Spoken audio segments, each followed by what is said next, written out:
नमो तस्स भगवतो अरहतो सम्मा सम्बुद्धस्स। नमो तस्स भगवतो अरहतो सम्मा सम्बुद्धस्स। नमो तस्स भगवतो अरहतो सम्मा सम्बुद्धस्स। तथागत सम्यक संबुद्ध के चरणों में वंदन करते हुए हमारे भिक्षुजन और सभा में उपस्थित हमारे प्रेसिडेंट सर, सभा में उपस्थित हमारे सभी धम्मजनों का मैं यहाँ पे हार्दिक अभिनंदन करती हूँ। सर ने कहा कि हमको टाइम लिमिट सेट कर दिया है, तो उसी के अकॉर्डिंगली मैं अपना टॉपिक को आज करने की कोशिश करूंगी। ये मेरा टॉपिक अभी कंटिन्यू पिछले काफी, मुझे लग रहा है साल डेढ़ साल हो गए होंगे। तो ये अभिधम इन डेली लाइफ, ये इतना बड़ा चैप्टर है, इतना बड़ा चैप्टर है कि भगवान ने तो पूरा जो अगर अभिधम्म पढ़ने लग जाएंगे तो हमें लगता है कि हम सारा कई कई हम जन्म लेंगे तब भी हम इसको कंप्लीट नहीं कर पाएंगे, क्योंकि ये सीखने की चीज है। ये हमको अपने मतलब इन नेचर में लाने की चीज है। वही चीज भगवान ने अभिधम्म में बताई हुई है। तो हम इसमें अभी देख रहे थे कि ये जो ये चैप्टर हमने ले रखा था कि भगवान ने किस तरीके से बताया है कि कुछ जो भी हम कर्म कर रहे हैं, जो कुछ भी हम, जो कि चूंकि टोटल ऑल को भगवान ने धम्म का नाम दिया है, तो उन्होंने कहा कि कतमे धम्मा कुशलम को, कि हमारा किया हुआ कब हम माने कि कुशल हो रहा है। तो वही वही टॉपिक मेरा अभी भी कंटिन्यू है। इसमें काफी कुछ कवर कर लिया था कि भगवान ने कहा था कि कब इसको हम माने, तो जब हम दान कर रहे हैं, शील का पालन कर रहे हैं, तो ये सब चीजें सुत्त पिटक के हिसाब से थी। लेकिन अभिधम्म के हिसाब से उन्होंने इसको बताया है कि क्या क्या चीज होनी चाहिए तब हम माने कि हमारा किया हुआ कुशल है। क्योंकि कर्म जो भी हम चाहे कुशल कर रहे हो या अकुशल कर रहे हो, जनरेट क्या हो रहा है? कर्म ही जनरेट हो रहा है। और हमको भगवान ने यही चीज पे, इसी चीज को जोर दिया है कि निब्बान को प्राप्त करना है। और निब्बान कब प्राप्त होगा? जब कर्मों का जनरेशन हमारा, चाहे वो कुशल हो या अकुशल हो, इनका हमने पूरा कंप्लीशन कर दिया हो, खत्म कर दिया हो कि नया कुछ भी जनरेट ना होने पाए। मीन्स वो स्थिति जहां पर ना कुशल जनरेट हो रहा ना अकुशल जनरेट हो रहा है, वही निब्बान की स्थिति हुई है। तो इस वही स्थिति को हमें प्राप्त करना के लिए ये धम्म हम भगवान ने पूरा धम्म जो दिया है उसी स्टेज को प्राप्त करने के ही लिए दिया हुआ है। और यही हमारा लक्ष्य, बुद्ध धम्म को पढ़ना, सीखना और अपने व्यवहार में लाना, उसका मुख्य लक्ष्य निब्बान को प्राप्त करना ही है। तो जो भगवान, पिछली बार हमने देखा था कि हमारी इंद्रिय पे, सतीन्द्रिय और बल को लेकर के था।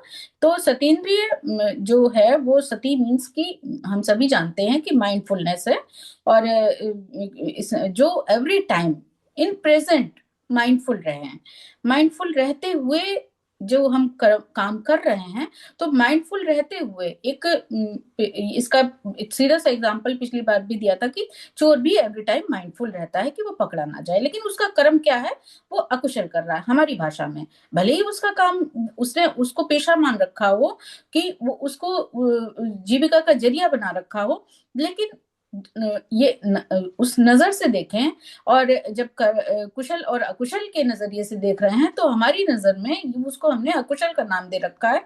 और चूंकि उसने उसको नजरिया, जीविका का जरिया बना रखा है, तो उसके हिसाब से उसने उसको कुशल का ही नाम दे रखा होगा। तभी वो उसको करने के लिए हमेशा स्टेप लेता रहता है।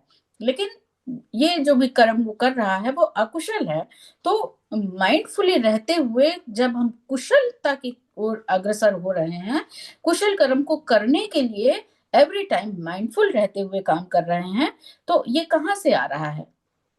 इसके लिए हमको कौन प्रेरित कर रहा है? क्यों हम इसके लिए उद्यत हो रहे हैं ऐसा करने के लिए?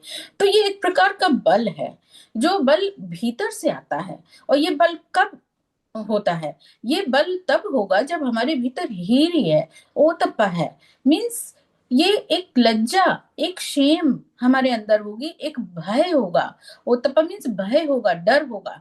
जब अकुशल करने से हमको डर लगने लगेगा, और वो डर सिर्फ ऐसा नहीं कि कोई देख लेगा तो क्या कहेगा, ऐसा डर नहीं, बल्कि वो डर जिससे जो हमें ये जिससे हमें ये करने से रोके कि ये जो भी मैं गलत कर रहा हूं वो सिर्फ केवल देखने भर के लिए नहीं, बल्कि इसका परिणाम क्या होगा। जब इस उस परिणाम की हमारे भीतर चिंता आने लग जाए, उससे हमको डर लगने लग जाए, उसके प्रति हमें शर्म आने लग जाए, उसके प्रति हम शेमफुल हो जाएं, तब माने कि हमारे भीतर हीरी है, हमारे भीतर ओतप्पा जागृत हुआ है। और वही बल, ये बल होगा जो हमको अकुशल करने से रोकेगा। तो हर समय सती में रहना, माइंडफुल रहना, क्षण क्षण माइंडफुली रहते हुए हम जागृत बने रहें, और तब हम जो काम करें कुशलता की ओर काम करें। और ये जो जागृति है और ये जो हीरी है, ओतप्पा है, ये जो माइंडफुलनेस है, ये ऊपर ऊपर नहीं रहती है, ये भीतर से समाई रहती है। तभी आप अगर ऊपर से होती तो आप तो भूल जाएंगे कि अभी कुछ कर रहे हैं। अगर अंदर नहीं है तो फिर हमारा माइंड जैसे ही डाइवर्ट होगा, वो अपने आप ही उस दिशा में चला जाएगा, मीन्स अकुशल की दिशा में चला जाएगा। अगर हम अकुशल को करने से बच रहे हैं तो, अगर भीतर से होगा तो वो हर क्षण आपको रोकता रहेगा, हर पल आपको रोकता रहेगा। तो ये जो स्थिरता, यहाँ पर एक स्थिरता आई हुई होती है, जो कि जो स्थिरता की गहराई जो होगी, जो भव के परम सत्य को प्रकाशित करती है। भव का जिससे कि परम सत्य प्रकाशित होता रहता है, जो जब हम हर चीज को गहराई से जानने लग जाते हैं और गहराई में जाकर के देखने का प्रयास करने लग जाते हैं। ऐसा नहीं कि हमने अभी सुन लिया, बस ठीक है, हो गया। नहीं, सुन करके अभी भंते जी ने जितना ये अपना स्पीच दिया उन्होंने, और यशोधरा का जो कहानी उन्होंने बताई, जैसा कि सर ने कहा कि वो बहुत ही इमोशनल करने वाली उनकी स्टोरी है। तो वाकई में वो जब हम गहराई से सोचते हैं, तब हम यशोधरा के दर्द को समझ सकते हैं। तब हम उस स्थिति को समझ सकते हैं कि भगवान बुद्ध जिन्होंने चीवर ले लिया था, और चीवर लेने वाले बुद्ध हो या संघ का कोई भिक्षु हो, तब वो ये चीज स्टेज आती है कि किसी स्त्री को टच करना, क्योंकि स्पर्श ही सब कुछ जनरेट कर देता है। तो इसीलिए स्पर्श से बचने को कहा गया है। और वो नॉट ओनली काया का ही स्पर्श नहीं है, वो मन का स्पर्श है, वो इंद्रियों का स्पर्श है, क्योंकि इंद्रियां ही हमारी स्पर्श करती हैं और वहीं से कर्म जनरेट हो रहा है। तो इसीलिए फिर वहां उस स्टेज को समझने के लिए हमको गहराई में जाना होगा, तब हम इस चीज को समझ सकते हैं कि वो कंडीशन क्या रही होगी, क्या बुद्ध के लिए कंडीशन रही होगी, क्या यशोधरा की स्थिति रही होगी। तो ये बहुत ही डीपफुल है, और गहराई में जाकर ही हम इस चीज को समझ सकते हैं, उस स्थिति को। और जब हम समझ लेते हैं, तब हम वास्तविकता को जानने लगते हैं और हमारे सामने पूरी पिक्चर क्लियर हो जाती है।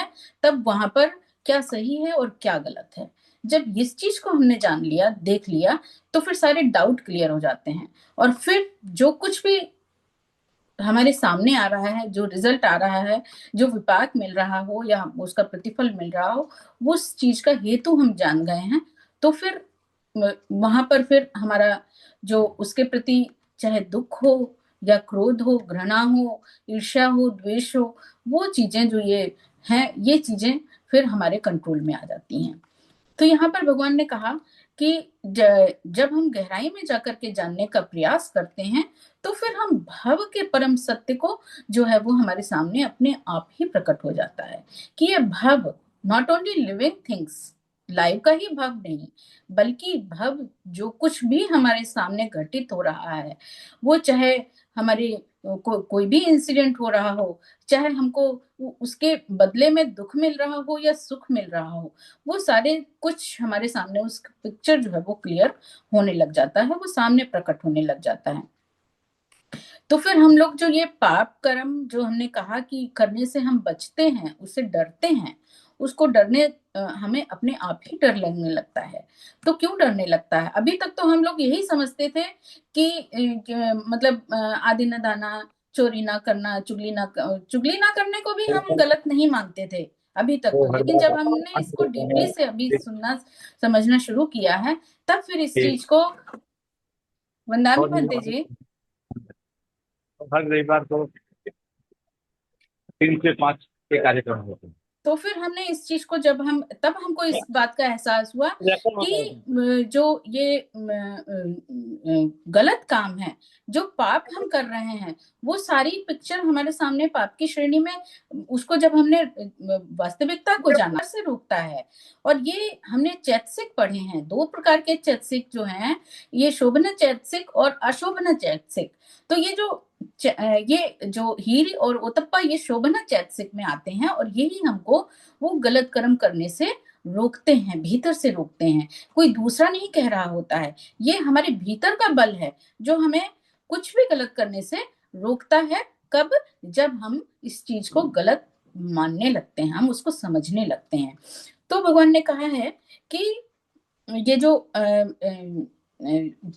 जो जड़ है, 6 प्रकार की जड़ हेतु उन्होंने जो बताए हैं, इनमें क्या है कि अलोभ, अद्वेष, अमोह और लोभ, द्वेष और मोह, ये 6 प्रकार की जड़ें जो भगवान ने बताई हैं, ये इनको फिर कुशल और अकुशल में बांटा है। कुशल और अकुशल में है। कुशल में अलोभ, अद्वेष, अमोह, और अकुशल में लोभ, द्वेष और मोह।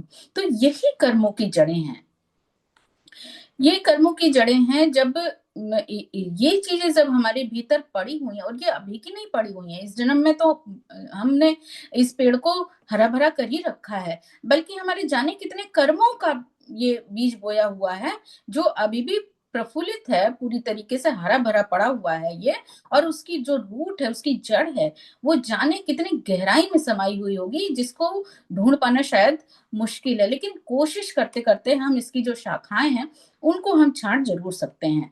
तो भगवान ने कहा कि अलोभो होती कतमे धम्मा कुशलो होती। कब?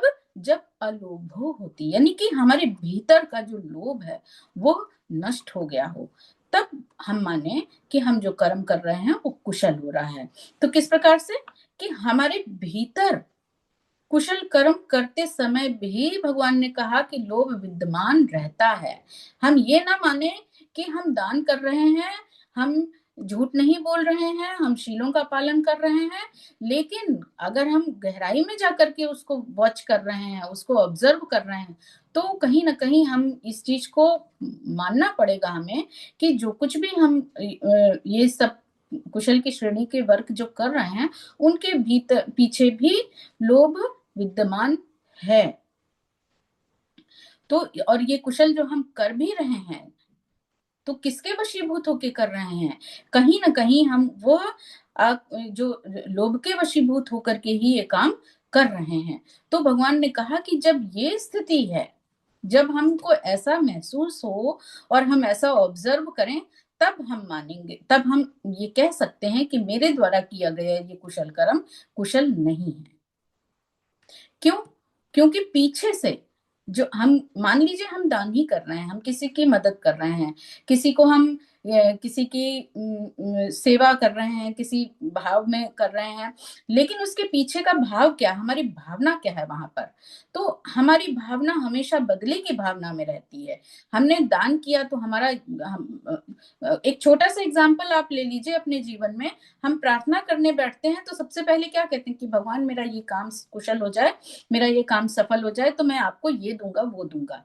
ये एक आम जन की भावना है, मैं किसी को नहीं कह रही हूँ, मैं खुद भी, मेरे भीतर यही भावना रहती है कि काश ये काम हो जाता तो मैं ये कर देती। ये एक आम साधारण जन की भावना है।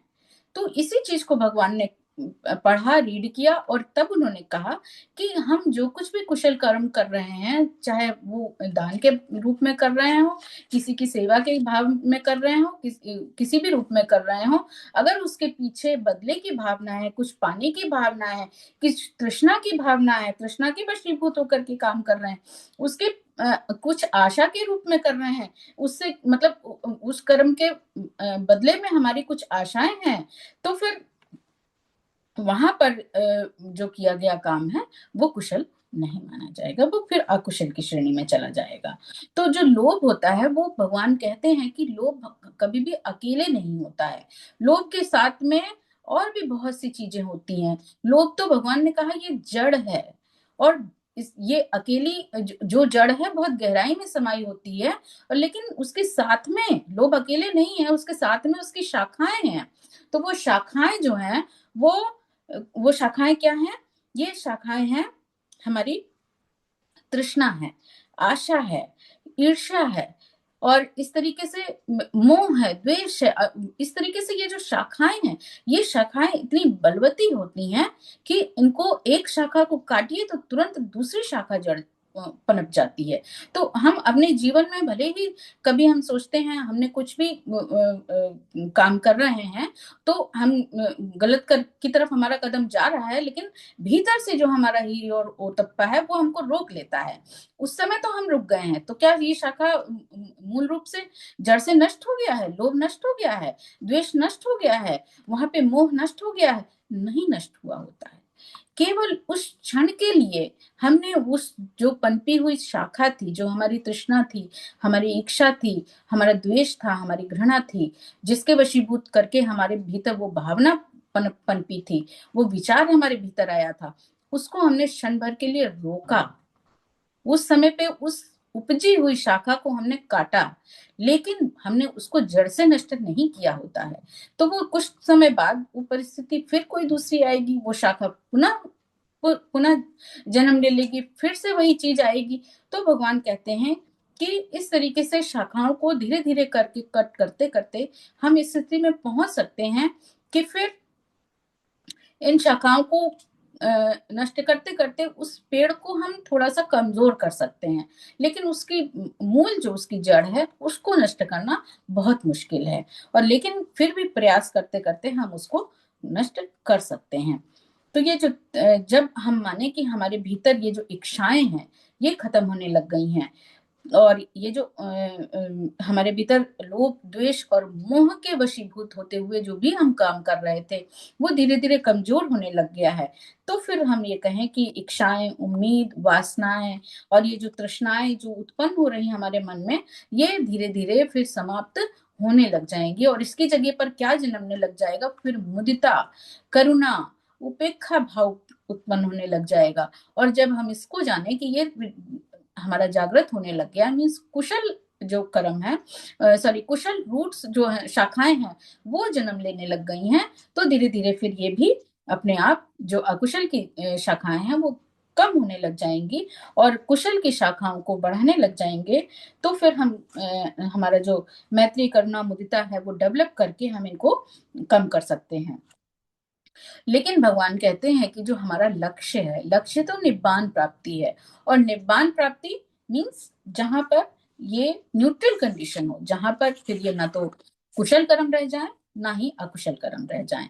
तो ऐसी स्थिति को प्राप्त करने के लिए भगवान ने कहा कि फिर ये जो अलोभ वाला मन, जो कि कमल के पत्ते के समान होता है, जो कि पानी में ही रह रहा है, कीचड़ में ही रह रहा है, अगर हम ये कहें कि हम तो इस संसार में है, तो इस सांसारिकता से हम कैसे मुक्त हो सकते हैं? तो भगवान ने यही एक एग्जाम्पल दिया। भगवान ने कहा कि कमल के पत्ते पर देखिए आप किस तरीके से कुछ भी ठहर नहीं सकता है। तो जब हम ये अपनी रूट्स जो है इनको धीरे धीरे नष्ट करने लग जाएंगे, तो हम पाने लगेंगे कि हमारा भी मन इस तरीके से है, जिस पर कोई कुछ भी डालने लगे, कैसी भी स्थिति आने लग जाए, वो फिर धीरे धीरे वहां पर टिकने नहीं पाती है। और हम पाएंगे कि हमारा भी मन इसी तरीके से निर्मल शांत होने लग गया है।